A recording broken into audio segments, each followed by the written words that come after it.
Reasons your legs are getting weaker after 60. Hello everyone, and welcome back to Golden Years Wisdom. It's wonderful to have you joining me here today. On this channel, as you know, we explore ways to navigate our senior years with health, vitality, and of course, wisdom. Now, let me ask you something. Have you ever tried to get up from your favorite armchair and felt like your legs just didn't have the same oomph they used to? Or maybe climbing that familiar flight of stairs suddenly feels like scaling a mountain. Perhaps you've noticed your stamina isn't quite what it was, and walking even moderate distances leaves your legs feeling heavy or weak. If any of that sounds familiar, you are definitely not alone. Feeling like your legs are getting weaker after 60 is a really common experience here in the US, but it's something we often just brush off as getting older. But what if I told you it's often more than just the number of candles on your birthday cake? Understanding why this happens is so important because it directly impacts our mobility, our independence, and even our safety, especially when it comes to preventing falls. In today's video, we're going to dive deep into the common and sometimes surprising reasons why your legs might be feeling weaker as you navigate your 60s and beyond. We'll explore everything from natural changes in our muscles to the effects of certain health conditions and lifestyle habits.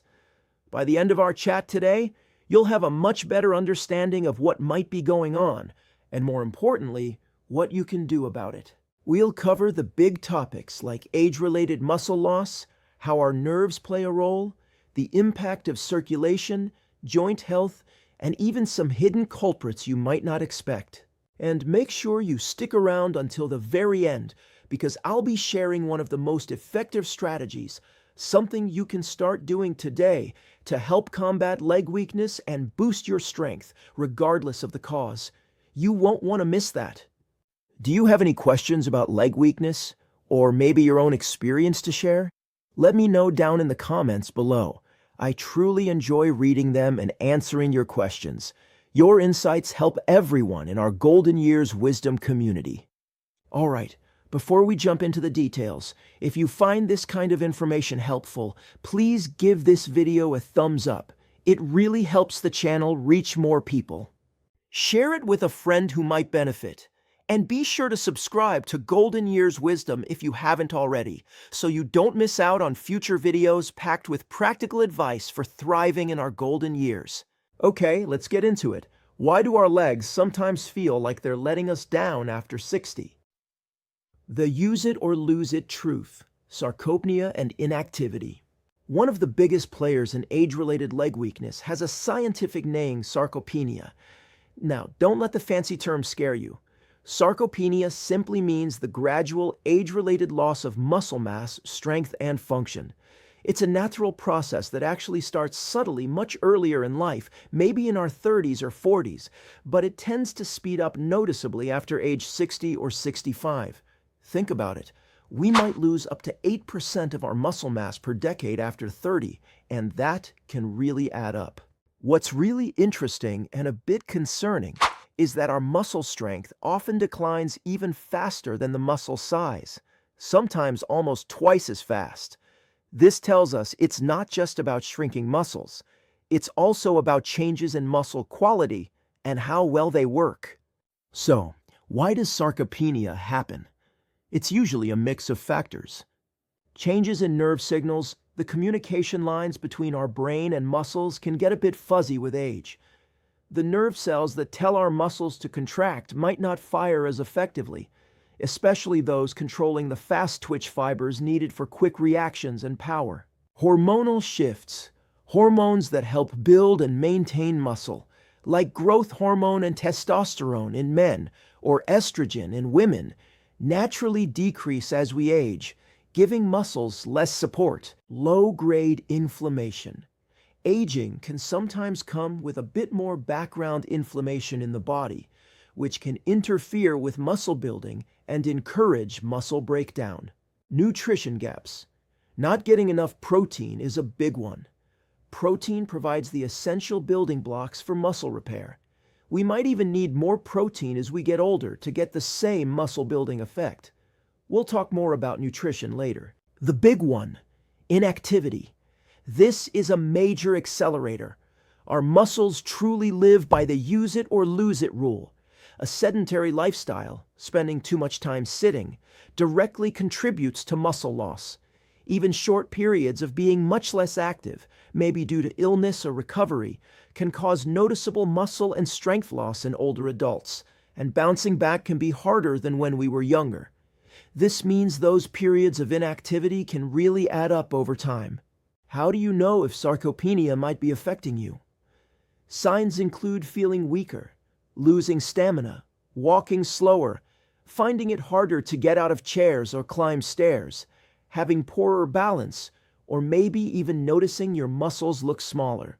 The takeaway here is that while aging plays a role, sarcopenia is heavily influenced by lifestyle, especially activity levels. 2. When nerves cause trouble, neuropathy and spinal issues. Sometimes the weakness isn't primarily about the muscles themselves, but about the nerves that control them. Peripheral neuropathy. This involves damage to the nerves outside your brain and spinal cord, often starting in the feet and legs. The most common cause in the US is diabetes. High blood sugar can damage both the nerves and the tiny blood vessels that nourish them. Symptoms often include numbness, tingling, or burning pain, which can feel worse at night, sharp pains, extreme sensitivity to touch, and, importantly, muscle weakness. This weakness happens because the damaged nerves can't send proper signals to the muscles. Diabetes can also cause a specific type called proximal neuropathy, leading to severe pain and weakness in the thighs and hips, making it hard to stand up. But diabetes isn't the only cause. Vitamin deficiencies like B12, kidney disease, autoimmune conditions, and even some infections can lead to neuropathy. Spinal stenosis. This is a narrowing of the spaces within your spine, most often in the lower back, lumbar spine as we age, usually due to arthritis-related changes like bone spurs or thickened ligaments. This narrowing can squeeze the nerves traveling down to your legs. The classic symptom is called neurogenic claudication. This isn't like the claudication from poor circulation we'll discuss next. With spinal stenosis, you might feel pain, cramping, numbness, or weakness in your buttocks or legs, specifically when you walk or stand upright. Why? Because standing straight can further narrow that spinal canal. The telltale sign is that the discomfort often gets better when you sit down or bend forward, like leaning over a shopping cart. That forward bend opens up space in the spine, relieving the pressure on the nerves. Other nerve-related issues like the lingering effects of a stroke, Parkinson's disease, which causes slowness, stiffness, and balance problems impacting leg function, or multiple sclerosis, which can directly cause muscle weakness and spasticity, can also contribute to leg weakness. Even a pinched nerve in the back, perhaps from a slipped disc, can cause radiating pain and weakness down the leg. Sciatica. The key difference here is that nerve-related weakness often comes with other clues like numbness, tingling, burning pain, or specific patterns of weakness, like being worse with standing in stenosis. 3. Circulation check. Is PAD affecting your legs? Sometimes the problem isn't the muscles or the nerves, but the blood supply to the muscles. Peripheral Artery Disease, PAD. This is a common condition, especially after 60, where the arteries carrying blood to your legs and feet become narrowed or blocked by plaque buildup, the same stuff that can cause heart attacks. Think of it like clogged pipes reducing water flow. Major risk factors include smoking, diabetes, high blood pressure, high cholesterol, and age. The hallmark symptom of PAD is intermittent claudication. This feels like cramping, fatigue, aching, heaviness, or weakness in your leg muscles, often the calves, but sometimes thighs or hips, that comes on during activity like walking. It happens because your working muscles aren't getting enough oxygen-rich blood through those narrowed arteries. The key difference from spinal stenosis is that this discomfort typically goes away within about 10 minutes after you stop walking and rest. Start walking again, and it comes back.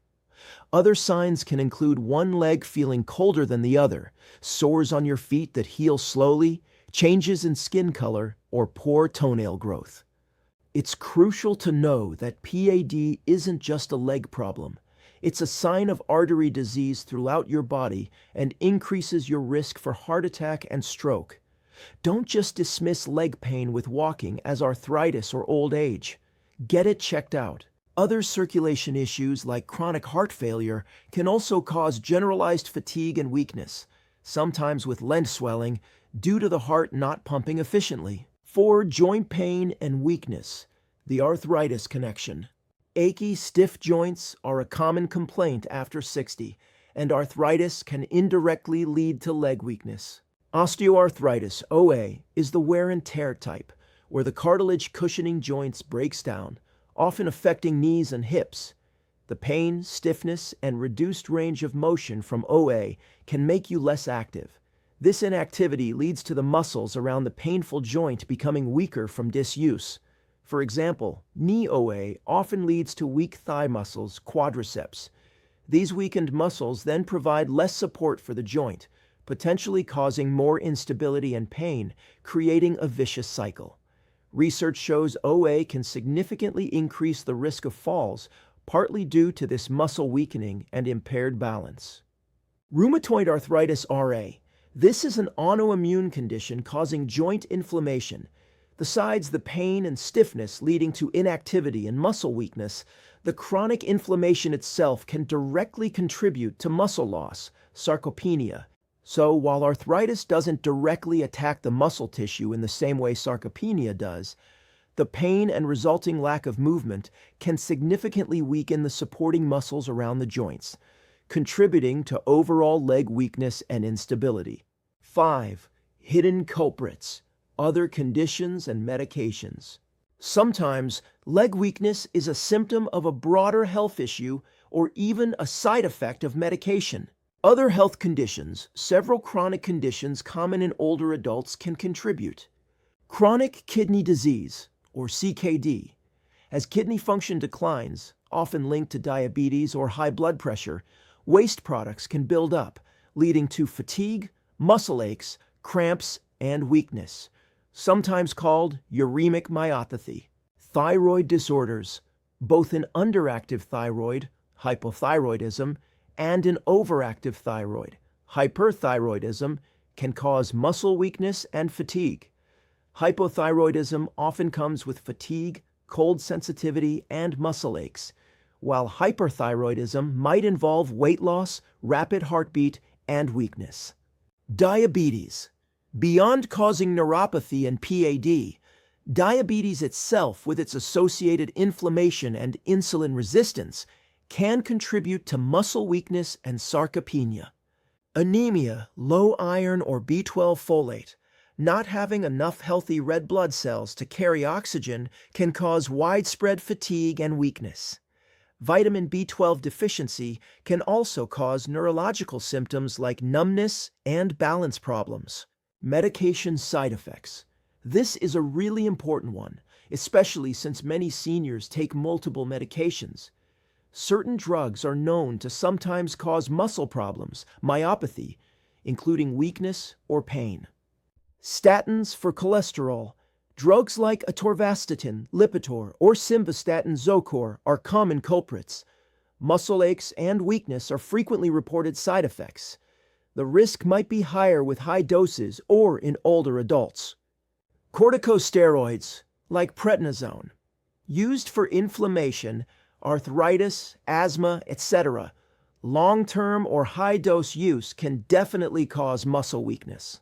Certain diuretics, water pills. Some types used for blood pressure can cause potassium loss, leading to muscle weakness. Others, a range of other drugs, including some beta blockers, antiarrhythmics, and even some acid reflux medications, have been linked to weakness in some people. If you suspect a medication might be causing leg weakness, don't stop taking it suddenly. Talk to your doctor or pharmacist first. They can review your medications and see if adjustments are possible, like changing the dose or switching to a different drug. Okay, we've covered a lot of ground on the causes of leg weakness. It can feel a bit overwhelming, I know.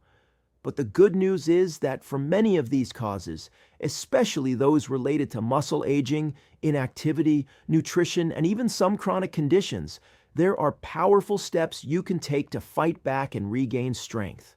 Fueling your strength, the power of nutrition and exercise. This is where we really get proactive. Lifestyle factors are huge when it comes to leg strength after 60. Get moving, especially strength training. If there's one magic bullet, it's exercise, particularly resistance or strength training. This is the single most effective way to combat sarcopenia, build muscle, increase strength, improve balance, and reduce fall risk. This doesn't mean you need to become a bodybuilder. It involves challenging your muscles against resistance. You can use light weights. Doing more repetitions with lighter weights can be very effective. Resistance bands, great if gripping weights is tough, or even just your own body weight. Think sit-to-stands from a sturdy chair, leg lifts, calf raises, gentle lunges or squats holding on to something for balance. Aim for activities that work your major leg muscles, thighs, hips, calves, at least 2 days a week. Combine this with aerobic exercise like brisk walking, swimming, or cycling. Aim for about 150 minutes a week if possible. Broken into smaller chunks is fine, to boost endurance and heart health. And don't forget balance exercises. Things like standing on one leg, holding on to a counter, walking heel to toe, or trying Tai Chi can significantly improve stability and prevent falls. Eat for strength. Nutrition works hand in hand with exercise. Protein power. As we discussed, protein is key for muscle building and repair. Since older adults might need more, aim to include good protein sources in each meal. Think lean meats, fish, eggs, dairy like Greek yogurt or cottage cheese, beans, lentils, tofu, and nuts. Spreading it out through the day seems to be most effective. Aiming for around 20 to 35 grams per meal is a good target for many. Vitamin D, this sunshine vitamin, is crucial not just for bones, but also for muscle function. Deficiency is common in older adults and linked to weakness and falls. Good sources include fatty fish, salmon, mackerel, fortified milk and cereals, and egg yolks. Many experts recommend the supplement for older adults, often 600 to 800 IU or more daily, but check with your doctor. Stay hydrated. Dehydration can cause muscle cramps and weakness. Remember to sip water throughout the day, even if you don't feel thirsty, as our thirst signal can weaken with age. Overall quality. Focus on a balanced diet rich in fruits, vegetables, and whole grains, while limiting highly processed foods. Omega-3 fats from fish might also help with inflammation and muscle health. Now, remember I promised you one of the most effective strategies. It truly comes down to consistency with resistance exercise combined with adequate protein intake. Even if you start small, doing chair squats while watching TV, using resistance bands for leg lifts a couple of times a week, and making sure you have a good protein source at each meal, that combination provides the stimulus and the building blocks your muscles need to fight back against weakness. It's the synergy between the two that makes the biggest difference for maintaining strength and function. So let's quickly recap the main reasons your legs might feel weaker after 60. We talked about age-related muscle loss, or sarcopenia, often accelerated by inactivity. We covered nerve issues like peripheral neuropathy, especially common with diabetes, and spinal stenosis, which cause pain and weakness in specific ways. We discussed circulation problems like PAD, where leg pain comes on with walking and eases with rest. We touched on how arthritis can lead to weakness around the joints due to pain and disuse. And we highlighted hidden culprits like other chronic conditions, kidney, thyroid issues, and potential medication side effects, especially from statins and corticosteroids. The most important message I want you to take away today is this. Leg weakness is common, but it's not something you have to accept as an inevitable part of aging. There are often underlying reasons, many of which can be addressed or managed effectively. Don't ignore persistent weakness. Talk to your doctor. They can help figure out the cause through examination and maybe some tests, and guide you towards the right treatment, whether it's managing a condition, adjusting medication, or recommending physical therapy. And remember the power you hold through lifestyle choices. Staying as active as possible, focusing on strength and balance exercises, and fueling your body with good nutrition, especially protein and vitamin D, can make a world of difference in maintaining your leg strength, your balance, preventing falls, and preserving your precious independence for years to come. What steps will you take this week to support your leg strength? Share your thoughts or experiences in the comments below. Let's continue the conversation and support each other. Thank you so much for watching today. If you found this video valuable, please give it a thumbs up, share it, and subscribe to Golden Years Wisdom for more content to help you live your best life after 60. Stay strong, stay active, and I'll see you in the next video.